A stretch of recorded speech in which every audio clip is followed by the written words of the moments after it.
Muito bem, vamos lá. Feminista versus conservador no PrimoCast. PrimoCast fazendo debate. Que inesperado. Vamos lá, nossa querida Carol Sardá. Eu não sei se é o seu caso, mas talvez você já tenha pensado em... 2025 eu queria trabalhar com a internet. Eu queria ganhar uma renda extra de uma forma diferente. Eu tô aqui para te apresentar uma possível solução, tá? Você sabia que é possível você trabalhar de casa, fazendo vídeos pro YouTube de um jeito muito fácil, de um formato muito simples de fazer, que é o formato React, que é o formato que eu faço, onde você reage a vídeos, emite sua opinião ali pras pessoas e você, consequentemente, consegue ter um canal monetizado e ganhar uma grana com isso? Se você tem vontade de aprender como fazer isso, eu acho que eu posso te ajudar.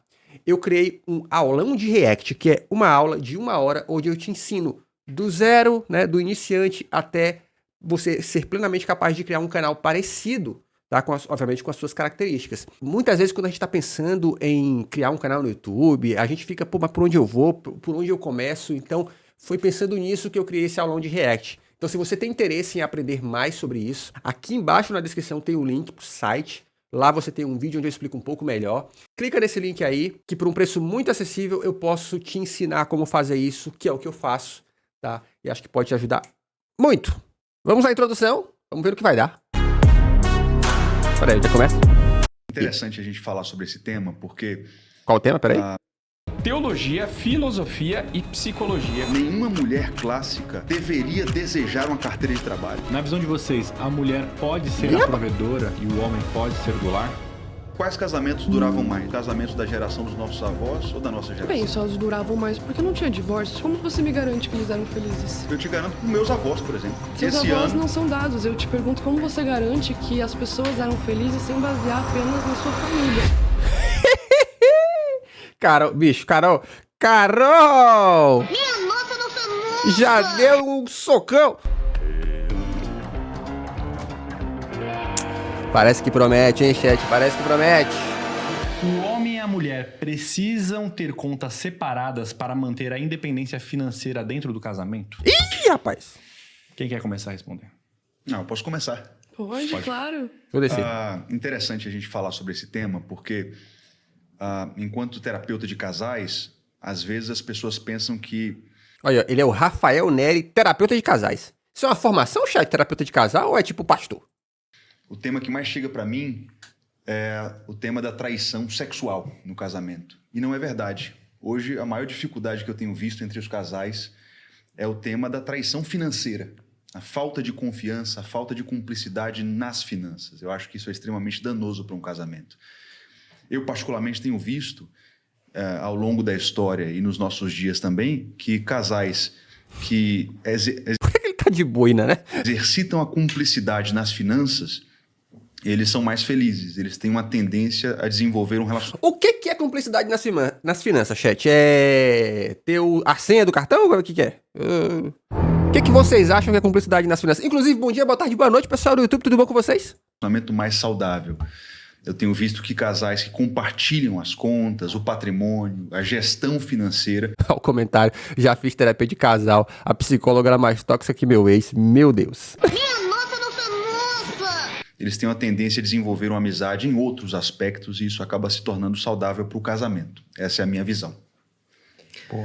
Na minha perspectiva, eu acredito que cada um das partes do casal deva ter o seu dinheiro, a sua renda, a sua carreira, e depois isso seja debatido de forma compartilhada sobre as decisões do casal. Pô, tem que mudar o texto da Carol aqui, ó. Caroline Sardá, nossa guerreira super saiyajin. Casal, né?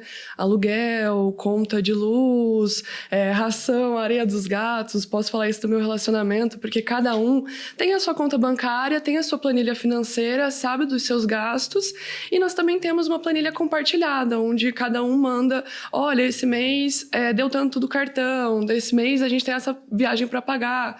Então, no meu lado é mais dividido, mas também compartilhadas as decisões. O Kaique comentou bastante sobre essa questão, né? E depois o Rafael falou sobre a traição financeira. É verdade. Vocês acreditam que a separação do dinheiro, como a Caroline falou, isso pode gerar esses dinheiros ocultos? Porque tem até uma das perguntas aqui, ó. Dinheiro escondido é traição? E agora, chat, hein? Dinheiro escondido é traição? Chat, eu quero a opinião de vocês. Dinheiro escondido é traição? Escondido aonde? No colchão? Eu diria que sim, porque, veja, quando a gente fala de casamento, nós estamos falando de uma união extremamente profunda, né? Eu quero deixar muito claro aqui que a minha cosmovisão é a cosmovisão cristã. Eu sou um pastor, eu sou um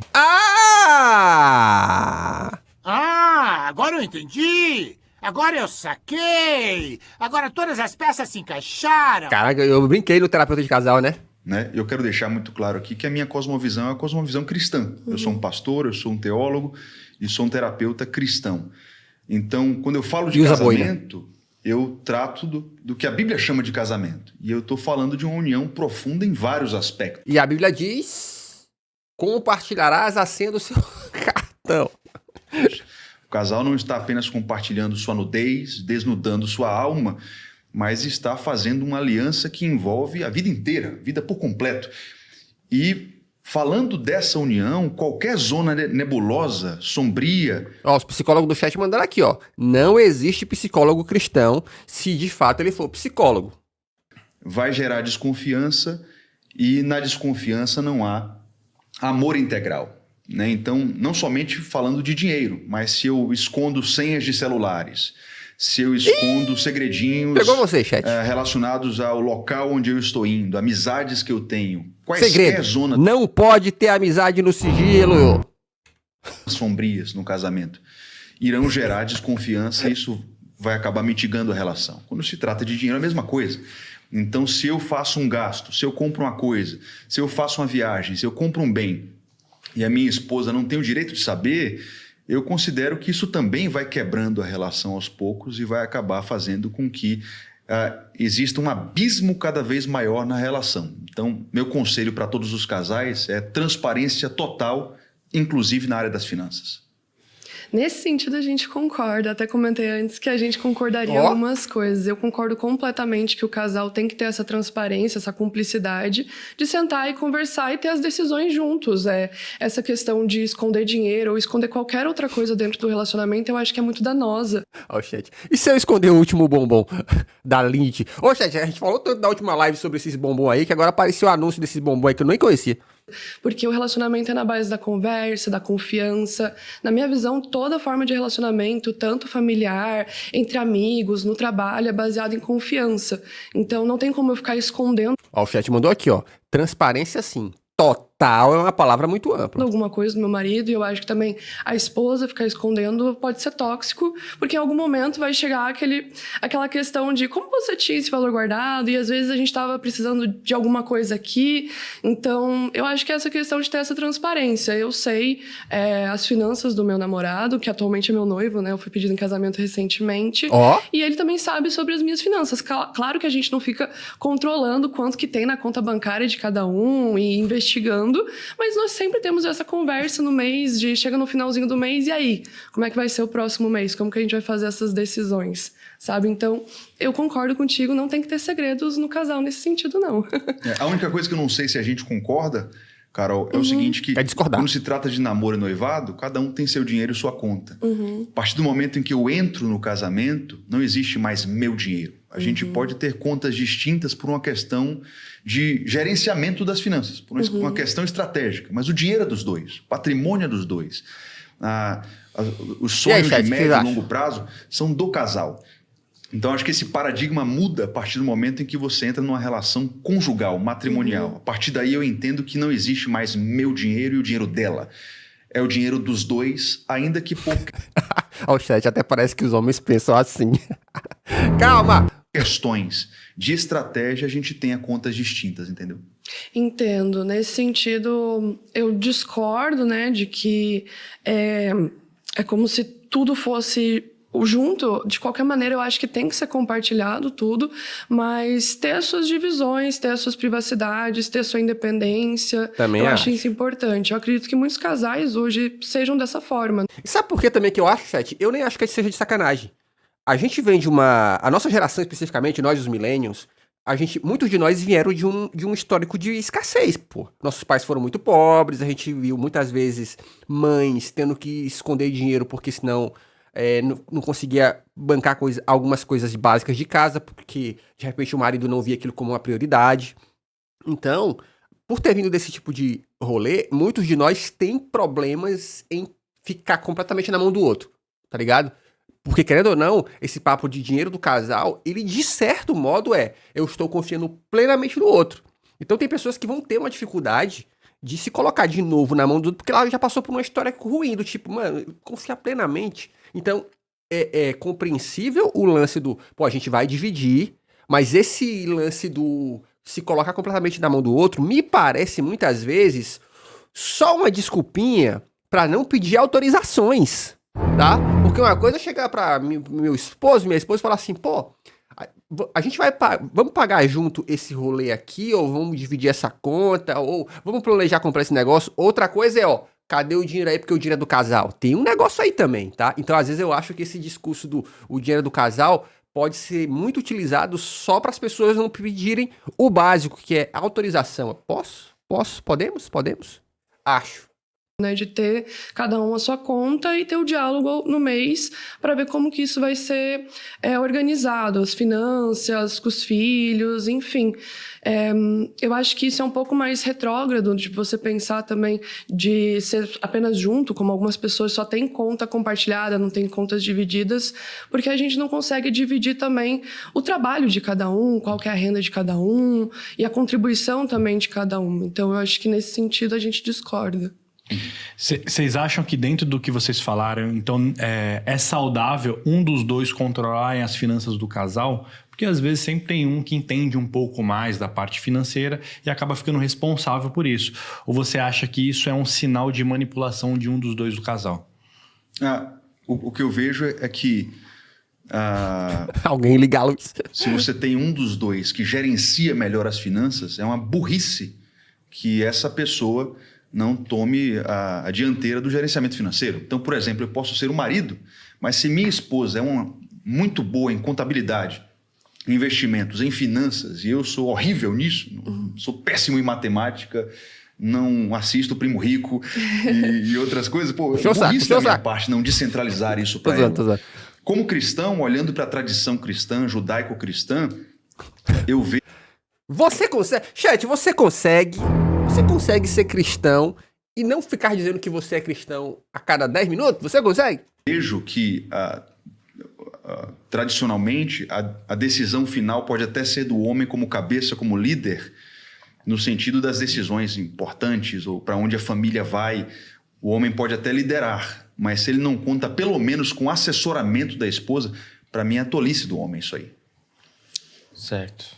Nesse sentido, se a mulher tem mais conhecimento financeiro, claro que ela pode gerir as finanças, assim como se o homem também tiver. O caso em relacionamentos também homoafetivos, estamos falando só em relacionamentos heterossexuais, mas caso dois homens entendam bem das finanças, eles podem dialogar, duas mulheres, outros formatos de família também tem outros diálogos, né? Então, eu acredito que tem que ser muito sobre essa questão do diálogo, da cumplicidade, da confiança e de cada um saber como compartilhar isso com o seu parceiro. Isso é algo até muito individual, né? Cada família, cada relação tem divisões diferentes sobre a questão da gestão de casa. Eu entendo sobre essa questão da sua cosmovisão, né? E eu concordo que você tem a sua cosmovisão e eu tenho a minha, e cada família tem a sua. Então, essa visão de o homem gerir, eu acho muito patriarcal, né? Então, na evolução da sociedade, nós já temos mulheres que gerem muito bem a economia dentro de casa. E eu até acredito que mulheres gerem muito melhor do que homens, porque elas estão na ponta, né? Elas estão ali, geralmente, fazendo a comida, elas sabem quanto que gastam no mercado, elas que fazem a lista de compras, elas sabem quanto que é o custo da escola do filho, quanto que é o custo da saúde. Então, muitas mulheres estão nessa ponta da economia dentro de casa, da economia do cuidado e do trabalho. Então, eu acho importante as mulheres também gerirem as relações nesse sentido da economia também dentro de casa. Considerando aí, né, foi o que você até pontuou, né, Carol, que considerando que a gente está falando de essa pergunta que eu vou fazer para um casamento homem e mulher, né? O homem, ele precisa ser o líder das macro decisões financeiras do casal. Pô, a gente vai fazer isso aqui, a gente vai para essa direção. Você até comentou, pô, ele pode pedir assessoria, mas a macro decisão do negócio, a última palavra financeira da família precisa ser do homem? A última Por palavra favor, financeira. Carol, quer começar? Eu acredito novamente que a decisão é conjunta. Se ele tiver mais certeza e afirmações sobre as decisões e fizer mais Cara, quero comprar o curso do Primo Rico. A mulher, não sei, acho que tinha que comprar o Thiago Finch. Como é que fica? sentido, claro que a mulher vai decidir para ir para o caminho dele. Mas se o que ela trouxer fizer mais sentido, tiver mais razão, acredito que o marido vai escolher ir pelo lado dela. Eu não vejo muito a mulher como esse lado de auxiliador. Eu vejo como se eles estivessem como pares e não como se ela estivesse abaixo na decisão e ele acima, mas como se eles estivessem como uma dupla dentro desse casamento compartilhado, decisões, propósitos, planos, como você estava falando também. Dito isso até no meu próprio relacionamento, cada um tem seus planos, mas, por exemplo, quero viajar agora para tal lugar. Se o meu marido fala, olha, amor, nós não estamos bem nas contas agora, eu não vou conseguir ajudar nesse pagamento dessa viagem, podemos deixar isso para depois? É sempre uma conversa. Então, eu acredito que é sobre isso, né? Sobre não estar o homem acima da decisão, a mulher abaixo da decisão, mas sim num ponto de igualdade. O único detalhe que eu vejo é uma questão funcional histórica, né? Porque, veja bem, quando a gente olha até para os conceitos e as terminologias que nós utilizamos, você tem duas palavras diferentes aí, o patrimônio e o matrimônio, né? É sério que vai meter essa? Interessante a gente pensar nisso. Por que a gente fala de patrimônio e matrimônio? Porque na tradição cristã, parte-se do pressuposto de que você vai ter um patriarca. O pater é alguém com potencial para ser pai, que vai gerenciar o patrimônio. Ele vai estar mais diretamente relacionado à função de provedor. E ele vai se casar com uma mater. É uma mulher que tem potencial para ser mãe e vai gerenciar mais diretamente o matrimônio, que é esse ambiente onde os filhos são criados. E por que isso é importante, né? Por que isso é importante? Porque você tem um homem que tem condições... Rita vem de talha, que vem de pedra. ...de prover a família, enquanto a mulher se concentra na prole. Por um motivo óbvio de se pensar. Qual o motivo óbvio? Se você tem uma mulher que acabou de engravidar, ela, obviamente, vai ter que se concentrar mais em sua gestação, na criação do bebê. Concentração. A mulher, você mulher engravidou, tem que ficar aqui, concentrada. Concentração. E, obviamente, a sua produtividade profissional vai cair. Vai cair pra cacete. Porra, cai pra caramba. Mulher engravidou, não pode mais trabalhar. Tem que... Porra, agora não dá. Eu tenho que ficar focado aqui, que nem a Jean Grey, focada na barriga. Se você tem uma mulher que está grávida e depois amamenta, puerpério, é óbvio que ela, de certa forma, vai ter a sua vida profissional prejudicada para se concentrar na prole. É muito difícil. Tanto é que nós temos leis como dispensa maternidade, licença maternidade. Porque como é que uma mulher que está amamentando vai trabalhar 12 horas por dia, 14 horas por dia? Mas por que alguém tem que trabalhar 12 horas por dia? 14 horas por dia. Porra, é foda mesmo, né? Não tem como fazer isso. Então, parte-se do pressuposto de que ela vai ter um bom homem que vai estar do lado de fora, se concentrando mais diretamente na provisão da família para que ela se concentre nas funções de mãe. Agora, você imagina uma mulher que tem 4, 5, 6 filhos. Durante 6, 7, 8 anos de sua vida... Cara, olha que doideira, né? Olha só, ele tá partindo do pressuposto de que... Olha que doideira. Uma mulher que vai ter 4, 5, 6 filhos. Isso já não é comum. Segundo, né? De uma mulher que tem um marido em que eles têm o privilégio de só um trabalhar. Isso também já não é comum. No Brasil, porra, todo mundo aí tem 2, 3 empregos, cara. Cara, porra, que mundo paralelo, né, mano? Ela vai estar concentrada, obviamente, na criação desse bebê, depois vai ser uma criança, e os irmãos vão chegar, e ela, obviamente, não vai poder se concentrar no trabalho, na vida profissional, como o homem conseguiria. Então, por isso que, de forma sábia, a tradição judaico-cristã nos mostra que... Nunca conheceu uma mãe solteira, hein? Ai, que delícia o verão. Se você tem um homem que, obviamente, não engravida, não amamenta, não sei vocês, mas eu não consigo nem engravidar, nem amamentar, ele tem toda a condição fisiológica de estar do lado de fora, fornecendo para essa mãe aquilo que ela não pode fazer enquanto ela está gestando, puérpera e criando a prole na primeira infância. Não sei o que a Carol pensa disso, mas se nós temos uma mãe concentrada nos bebês, na gestação, no puerpério, ela vai precisar que o marido se concentre mais diretamente na provisão, na gestão dos recursos e na geração de renda. Vai precisar se concentrar. Atenção! Agora, Carol, vamos lá. É agora que o bicho vai pegar! Vamos lá, Carol, que parece que ele nunca ouviu falar em creche. Vamos lá. Entendo isso. Na minha perspectiva, quando se fala que a mulher não conseguiria trabalhar 12 horas grávida, eu considero o trabalho doméstico e trabalho do cuidado trabalho. Não é como se você estivesse provendo, a mulher não estivesse trabalhando dentro de casa para você poder ter tempo de prover. Então, eu acredito que tanto a licença paternidade quanto a licença maternidade deveriam ser equânimes. Para o pai também ter esse tempo de ficar dentro da casa, dividindo essas responsabilidades com a mãe, de cuidar do filho, de levar para a escola, de levar para a creche, de cuidar dentro desse ambiente, de ensinar a criança a falar, a criança a andar, a criança a comer as primeiras refeições, essa construção da reprodução da criança, sabe? Na minha perspectiva, a mulher que está dentro de casa, cuidando dos filhos, fazendo todo o trabalho doméstico, ela ainda está trabalhando para que você possa sair e prover financeiramente a casa. Mas eu acredito que o trabalho doméstico ele é muito invisibilizado e pouco valorizado. Muitas pessoas falam que as donas de casa elas não trabalham. Na minha visão, elas estão trabalhando o tempo inteiro, 24/7, porque elas fazem todo o trabalho de reprodução dentro de casa, que é um trabalho extremamente valioso e importante para a sociedade, né? O trabalho da reprodução social é o que sustenta a sociedade. Como você estava falando da importância da mãe, né, desse cuidado, eu acho que as mães têm um papel extremamente importante na sociedade, que é pouquíssimo valorizado, quando nós falamos do valor do trabalho mesmo, da renda, que quando o homem vem com esse papel da questão de provedor, ele tem a liberdade de sair de casa e deixar seus filhos sendo cuidados da mulher, porque esse é o papel social da mulher, né? É muito bíblico também isso. Então, hoje a sociedade, infelizmente, ela não está estruturada de uma forma como era no passado, onde nós podíamos ter essa divisão de que o homem é apenas provedor e a mulher fica no lar cuidando dos filhos, no caso os dois trabalhando, mas em trabalhos diferentes.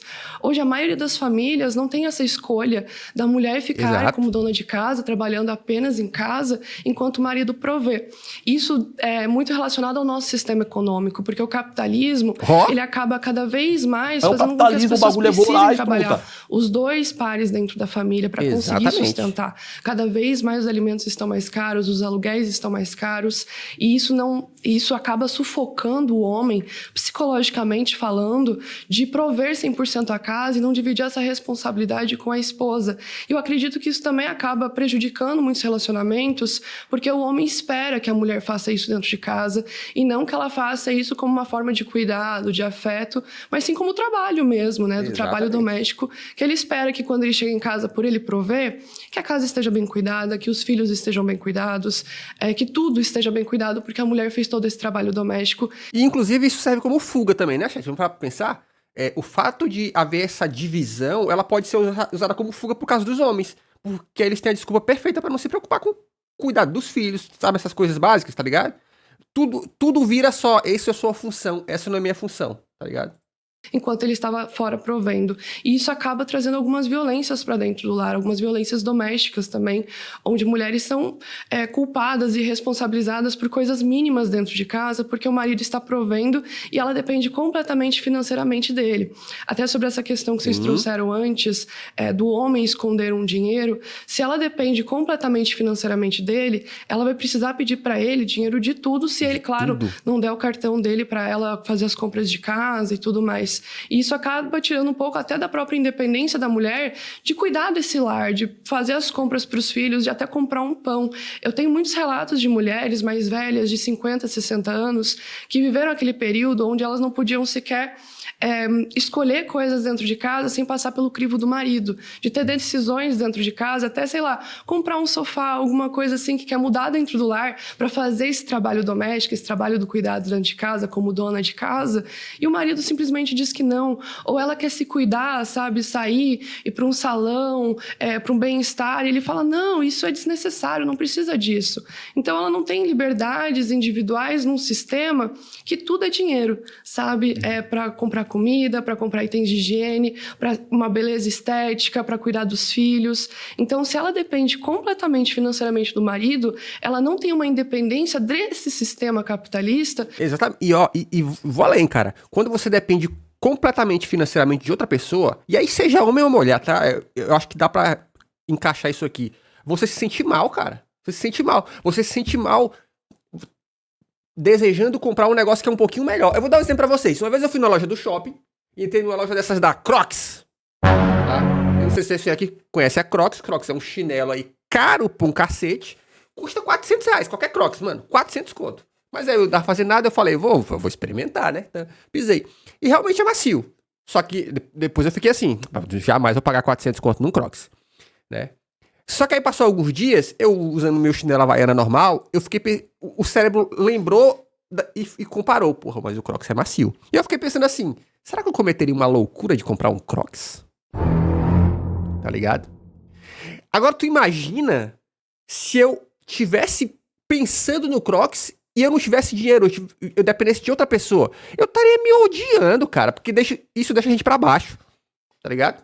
Você querer alguma coisa, minimamente que seja, mas que foge da regra convencional, tá ligado? Foge do preço convencional e quando o dinheiro não é seu, isso é péssimo, mano. Principalmente porque o outro, muitas vezes, não vai ver valor naquilo que você vê. Então, pra mim, por exemplo, sei lá, um monitor novo de PC é um negócio maneiro. De repente, pra senhora, minha esposa, não é. Então, como ela não vai ver valor naquilo, isso rola um julgamento também, tá ligado? É horrível isso. Que tudo é dinheiro. Então você tira essa independência dessa mulher dentro desse sistema, onde ela vai ter que pagar por tudo e ela depende do homem para ter liberdade dentro do sistema. E aí que a gente discorda, né? Porque eu acho que a mulher ela tem que ter essa independência e se ela trabalha exclusivamente dentro de casa, o marido deve prover o trabalho dela e pagar pelo trabalho dela, não apenas chegar com uma renda e dizer, olha, isso daqui vai ficar dividido para você comprar comida, para pagar a escola dos filhos. Exato. E apenas isso. Sabe? Eu acho que isso pode acabar causando conflitos dentro de relacionamentos que às vezes não vão ir pelo viés cristão mesmo, que eu sei que na Bíblia fala que o homem deve tratar a mulher como Jesus tratou a igreja. Cara, a Carol mulher brilhou. como Deus admirou a igreja. Carol, você brilhou. Que também os dois devem ter essa submissão dos papéis dentro da família.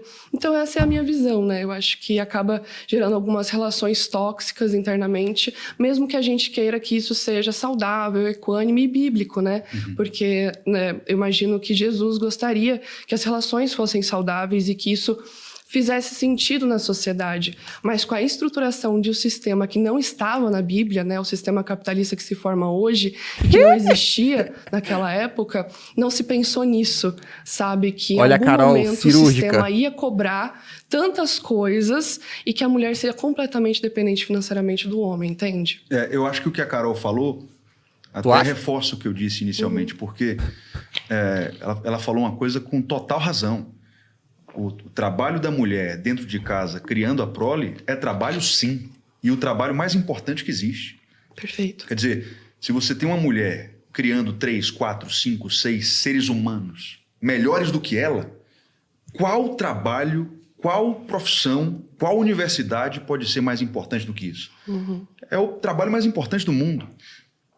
E só reforça o que eu disse. Se ela está concentrada nisso, obviamente, ela vai ter dificuldades de exercer uma profissão do lado de fora, que gere renda financeira. Isso pressupõe que ela tenha um marido bom, virtuoso, que esteja ganhando dinheiro. Não, cara. Olha a quantidade de sis. Olha, primeiro, ela tem que ter... Se ela tiver tido 4 ou 5 filhos. Se. Aí ela tem que... Dentro desse se... corresponder a um ideal de mãe perfeita, que é que só se dedica a isso, né? Aí se ela tiver um bom marido, que é um bom marido? Um cara que vai ser legal, que não vai ser um otário. E se esse bom marido ganhar suficiente pra isso? Olha a quantidade de cis, cara. É muito si, irmão. Do lado de fora. Óbvio que numa relação tirânica, numa relação com um homem mau, isso vai gerar abusos, isso vai gerar tirania, isso vai gerar consequências desastrosas. Num casamento bom, não. Num casamento bem estruturado e bíblico como deve ser, esse homem vai ser amoroso. Eu tenho preguiça disso. Olha, mas se for perfeito, se for bíblico... Pô, e aí onde é que tá a peneira disso? Eu não tenho bola de cristal, eu não sei o que vai ser o casamento bom. Eu não sei o que a pessoa vai ser quando eu casar com ela. Eu não sei, pô. Vai, inclusive, se colocar em falta para que ela tenha. Se só tem dinheiro para comprar uma roupa, é para ela, é pro bebê. Ele vem por último na equação. Mas isso não é saudável, pastor. Que é isso? Você achar que isso é saudável, pergunta pro nosso do passado. Ninguém ficou feliz fazendo isso não, cara. É assim que um casamento bíblico deve ser. Por exemplo, lá em casa, isso acontece. Minha esposa hoje tem 3 filhos, a gente quer ter mais. Ela se formou em direito, mas nunca exerceu a profissão. Quando ela escreve algum documento, ela coloca assim, eu sou do lar. As pessoas questionam ela. Poxa, como assim? Você está desperdiçando sua vida. E para ela não é desperdício, porque ela sabe que ela está trabalhando no trabalho mais importante do mundo. Mas para ela, né? Um provedor que a ama, que cuida dela e da prole, até para que ela tenha esse ambiente ideal para se concentrar na criação dos nossos filhos mais diretamente. Então, acho que a gente concorda em muitas coisas, Carol. Eu acho que só por perspectivas diferentes, né? Tipo, visões, cosmovisões diferentes, mas se complementa muito. E a gente só discorda, eu acho que pela questão que eu sou ateia, eu tenho uma moral diferente nesse sentido, e você é cristão. Então, nesse sentido, eu discordo, acho que só da parte do homem virtuoso, provedor, porque eu acredito que não é o fato de prover que faz um homem virtuoso. Porque, por exemplo, na minha relação, eu vejo meu noivo como um homem muito virtuoso, muito carinhoso, muito querido. E quantas histórias a gente tem de homens que eles proviam tudo pra casa, mas eram uns otários, batiam na esposa. Cansei de ver história assim. Os caras pagavam tudo dentro de casa. Não tinha esse problema. Mas eram uns cuzão. É muito Pode diferente ser o como a mínimo. gente percebe em alguns cristãos, aqui, óbvio, jamais generalizando, porque existe homem mau, homem bom, e alguns cristãos, mesmo tendo essa moral bíblica, onde ele tem a Bíblia para tirar seus valores, acaba sendo um homem agressivo, violento, claro, um homem mau, e um homem ateu que não vai pelo viés bíblico, pode ser um homem amoroso, pode ser um homem virtuoso, claro que não pelo viés bíblico, mas pela sua própria moral que desenvolveu na sociedade, como respeitar sua esposa, a partir também de ensinamentos da mãe, da avó, da família. Então, eu acho que nesse sentido a gente só discorda pela cosmovisão mesmo. Mas porque... se você engravidar 3, 4 vezes, você não vai precisar que ele tome a dianteira das finanças? Olha, Depende.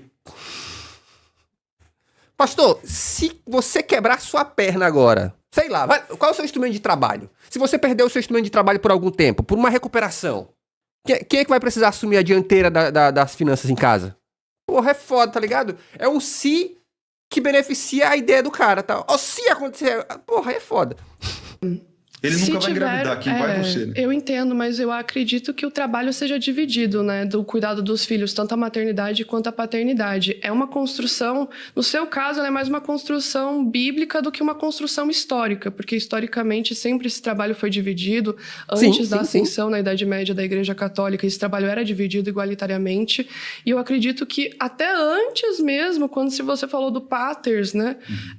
O surgimento ali do Paters Família, no patriarcalismo em Roma, ele era um pouco tóxico, você não acha? No sentido de poder ter o poder da vida, da família, dos filhos, de você poder até ceifar a vida de um filho, se você pudesse. Então, o surgimento do patriarcalismo é bem perigoso para as famílias, né? Porque o próprio pai podia destruir o seu filho, acabar com a vida do seu filho, se ele pudesse. E com os cercamentos e a formação da propriedade privada, que aí surge a necessidade de um casamento com contrato, com divisão de bens, com o homem decidindo tudo. O próprio filho era visto como uma propriedade até o Código Civil de 1916 no Brasil.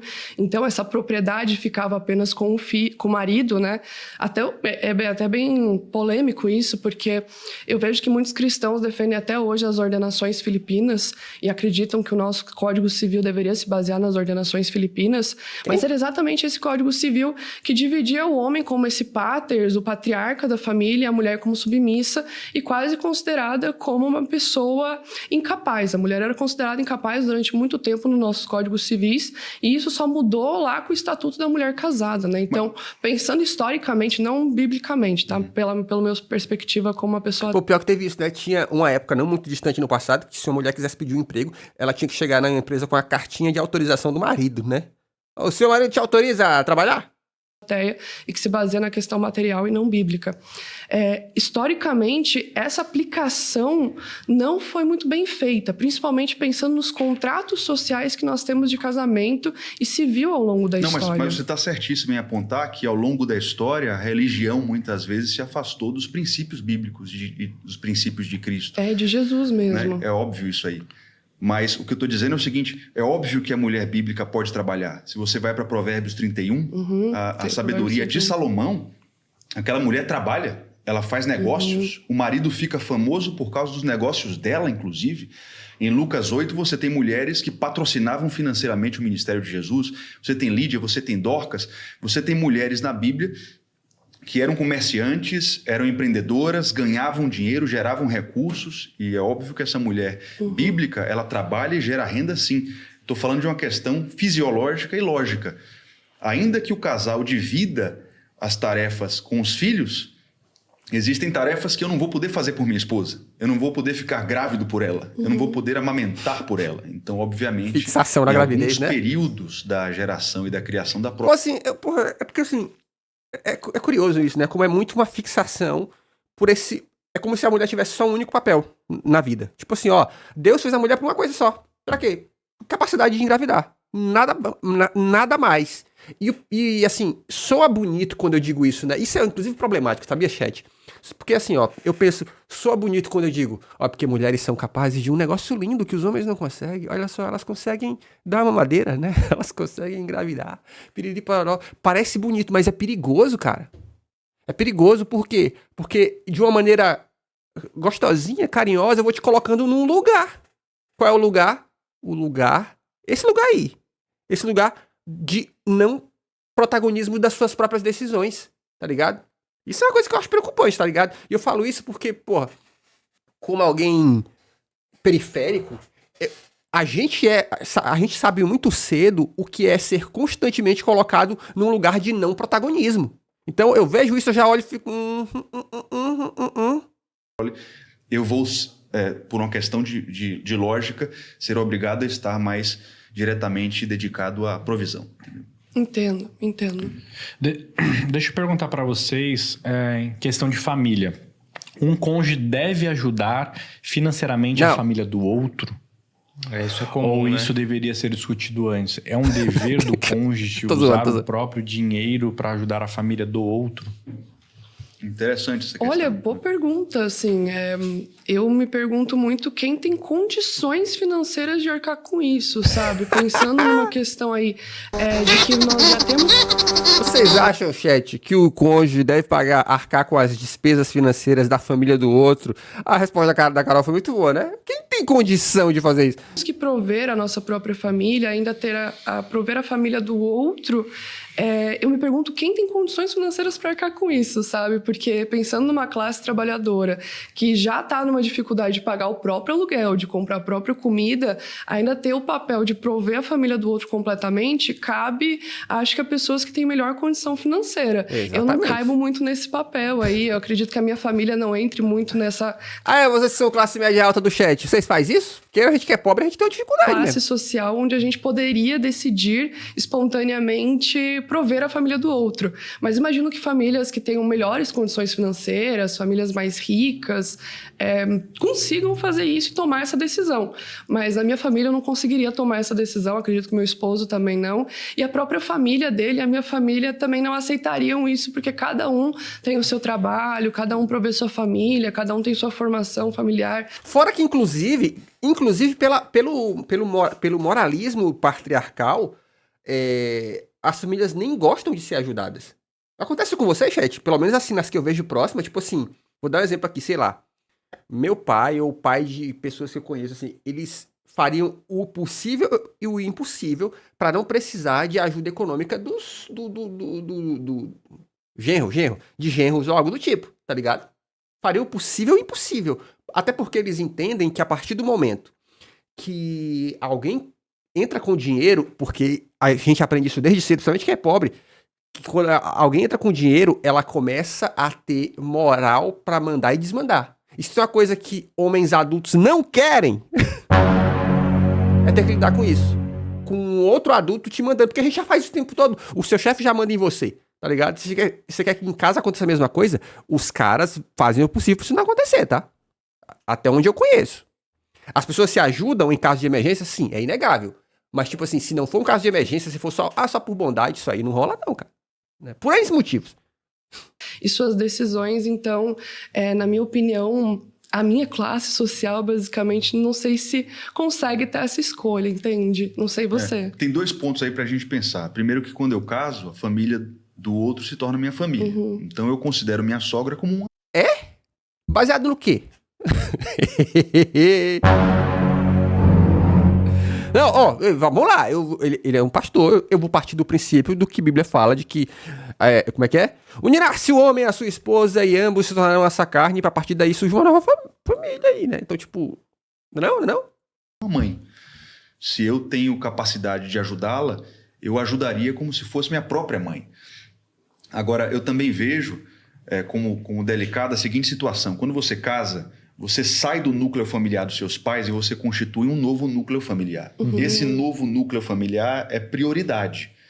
Então, não faz sentido eu ajudar o núcleo familiar dos meus pais e colocar em risco o meu núcleo familiar.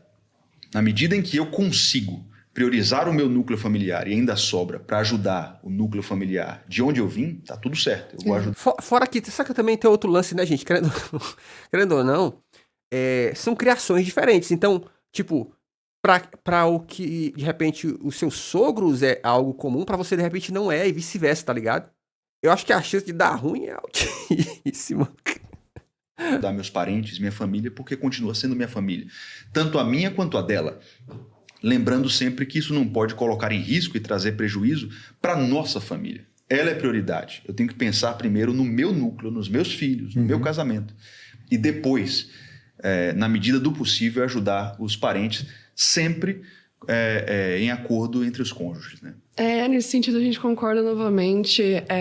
Eu jamais negligenciaria minha família, acredito que meu noivo também não, e nenhuma família faria isso quando nós temos essa relação muito saudável com nossos familiares. Então, se eu visse a minha sogra necessitada ou precisando de alguma ajuda financeira dentro de casa, ou qualquer apoio que não seja só financeiro, mas também no próprio trabalho doméstico, do cuidado, divisão de trabalho, eu super faria isso, até porque se hoje surgir alguma necessidade da minha família, eu sei que meu noivo vai ajudar. E se da família dele também precisar, eu vou ajudar. E isso é uma relação muito familiar, de decisões, e assim concordo contigo também, que nós não podemos deixar a nossa família necessitada. Primeiro a nossa família, o nosso núcleo familiar, e também considero toda a família do meu noivo, a minha família, todo parte de uma família, mas é como temos os núcleos, né? Cada um está provendo a sua família e sobrevivendo da maneira que pode. Tem uma coisa interessante que existe um princípio bíblico que é deixar pai e mãe, né? Quando Deus criou o casamento, ele disse: o homem vai deixar seu pai e sua mãe, vai se unir à sua mulher para que eles sejam uma só carne. Esse deixar pai e mãe, ele não é apenas financeiro, ele é geográfico, ele é afetivo. O que eu estou querendo dizer é que morar com o sogro e com sogra E lá vem mais! já disse o Android 16 que eu tava morrendo pro Gohan. Gohan, não construa no quintal do sogro. um problema, é uma quebra de princípios. Eu já vi muito casamento ser destruído por causa disso. Porque o princípio de deixar pai e mãe, ele primeiro é geográfico. Ei, chat, eu já conheci um cara que ele passou esse trauma aí. Ele casou com a mina, e aí ele não tinha onde morar e tal, o sogro tinha um terreno grandão, ele construiu lá uma casa no quintal do sogro, porque o sogro disse: não, pode construir aí. Investiu, construiu uma casa bonitinha assim, pequena, mas bonitinha, organizada. Um dia o sogro chega e fala: seguinte, tô querendo meu terreno de volta. E aí ele teve que sair, mano, e perdeu a grana. E perdeu por quê? Tipo assim, chat, é o famoso, ele não vai ficar brigando com o sogro, tá ligado? De falar: pô, caralho, investi aqui, me paga pelo menos de volta. Isso não vai acontecer. Por amor à esposa, ele não ia ficar nessa treta, tá ligado? Então só toma prejuízo. Então, mano, e assim, não é como se o sogro não fosse rico, tá, gente? O sogro tinha grana. Mas é a tal história, né? Geralmente essa galera que é mais desgraçada ainda. O ideal, principalmente quando o casal é imaturo, está no começo da relação matrimonial, é ter uma certa distância geográfica dos pais, para que você tenha uma privacidade, para que você resolva os seus conflitos sozinho. Olha o chat aí, ó. Meu avô fez isso com meu pai. Outra coisa é afetiva. Você imagine se sua mãe, se sua sogra é a interventora dos seus problemas conjugais, né? Teve uma briga conjugal, mãe, resolve aqui para mim. Óbvio que esse casamento está em apuros. E financeiramente também, né? Então, se o seu sogro sustenta a sua casa, você tem um casamento que tem tudo para entrar em ruína. Uma vez eu ajudei um jovem que ele disse assim: Rafa, eu ganho muito mal, mas eu já preparei tudo para casar. Eu acertei com meu sogro vai pagar minha conta de luz, minha conta de água, e todo mês ele vai mandar R$ 2.500 para eu fazer a feira. O resto quem vai pagar sou eu. Porra, queria um sogro. Queria não. Pô, tá vivendo que nível? R$2.500 ainda não é? Tá pouco. Tá? Mas meu sogro vai pagar essa parte. Eu disse, cara, só falta você colocar a aliança no dedo dele, porque ele que vai ser o marido, ele que vai ser o provedor da casa. Ele vai tomar decisões no seu lugar. R$2.500 pra feira, o ideal né? é que o casal seja autônomo para viver a vida afetiva e financeira sem depender da família dos sogros. Achei até interessante esse ponto. Posso comentar sobre Lógico. isso? Eu achei até interessante você trazer essa colocação, porque pensando nessa lógica patriarcal, se você se mantém dentro da casa do seu sogro, da sua sogra, o homem vai ter que ficar abaixo de outro patriarca. Ele não vai Exato. ter a liberdade dele de ser o patriarca dentro da família. E essa relação que você falou de, então colocar aliança porque ele que vai ser o provedor, é realmente colocar toda essa família em dependência das decisões dele. Sim. E é por isso que eu sou a favor da mulher ser independente financeiramente, porque senão é exatamente essa relação de dependência, de depender das decisões do sogro e não ter essa igualdade dentro de casa. Por isso que eu não sou tão a favor dessa questão do patriarca, da mulher submissa, porque realmente, se for observar por essa ótica de que o cara vai ter que ser submisso ao sogro dentro de casa, é o mesmo papel da mulher que teria que ser submissa ao marido dentro de casa. Exatamente. Então as relações têm que ser equânimes para não ter esse papel de dominação e de decisão de uma pessoa só. E eu também concordo que a gente não tem que continuar morando com sogro e sogra, que não tem que ter uma sogra ou um sogro ali separando discussões, porque as discussões são do casal, geralmente são questões até da educação dos próprios filhos, sabe? De como que você vai educar seus filhos, a questão de como que você vai estruturar essa família, de como que você vai fazer as divisões dentro de casa, porque até hoje existem homens, por exemplo, que trabalham home office, mas a mulher trabalha fora. O homem acaba fazendo alguns papéis dentro de casa, também trabalhos domésticos, que socialmente falando seria a mulher que faria. Então a sociedade já mudou essas estruturações por conta das suas evoluções e até mesmo pelo próprio surgimento do capitalismo, onde a mulher também pode sair para trabalhar, o homem fica dentro de casa trabalhando home office, mas os dois estão trabalhando e mudaram até as funções sociais de a mulher cuida de casa e cuida dos filhos, enquanto o homem está do lado de fora. Eu vejo muitos homens que trabalham em casa home office e que fazem esse cuidado dos filhos também, de levar para a creche, de levar para a escola, de levar para o futsal, de cuidar do filho dentro de casa. Então, eu acho que mudou muita coisa, né, quando falamos das estruturas da sociedade, da ascensão do sistema econômico e das necessidades que foram surgindo com a ascensão desse sistema econômico, né? Então acabou mudando um pouco essa estrutura do passado, que hoje não consegue mais se manter dessa forma. Hoje mesmo eu não conseguiria escolher, assim, hoje para amanhã, por exemplo, trabalhar unicamente em casa como dona de casa. Pois é, né? Quem pode, né? Eu ainda preciso dividir aluguel com meu marido, eu ainda preciso dividir as contas de casa, porque no sistema que a gente vive mesmo hoje, não dá para ter essa decisão. Eu acho que quem tem essa decisão hoje parte de um lugar talvez de privilégio mesmo do marido ter condições financeira suficiente para prover tudo dentro de casa, com uma boa qualidade de vida e também sem submeter a esposa às violências por ele estar, de certa maneira, psicologicamente exausto de ter que trabalhar tanto, prover dentro de casa, e até muitos homens não consideram que a mulher está trabalhando dentro de casa, né? A gente concorda que o trabalho doméstico é extremamente valioso, mas tem muitas pessoas que não consideram o trabalho da mulher dentro de casa trabalho. Eu escuto muitas pessoas até criticando essa nova onda de tradwife, falando, nossa, essas mulheres não trabalham. Na minha visão, essas mulheres trabalham o tempo inteiro. E elas estão ali cuidando do filho, do marido. Elas trabalham 7x0, né? Se for pensar numa escala, assim. Então, hoje, socialmente falando, eu acredito que esse papel, né, da mulher apenas dona de casa, trabalhando apenas em casa, que é um trabalho super valioso, não é remunerado para que ela consiga ter independência do sistema que a gente vive. Eu vejo... Ou socializar. Aí, obrigado mais uma vez. Eu vejo alguns detalhes. É verdade. Gostei. Vamos encerrar esse pedaço por aqui, depois a gente vê mais. Se inscreve nesse canal, vai ter mais desse debate aqui. Beijos e tchau, obrigado.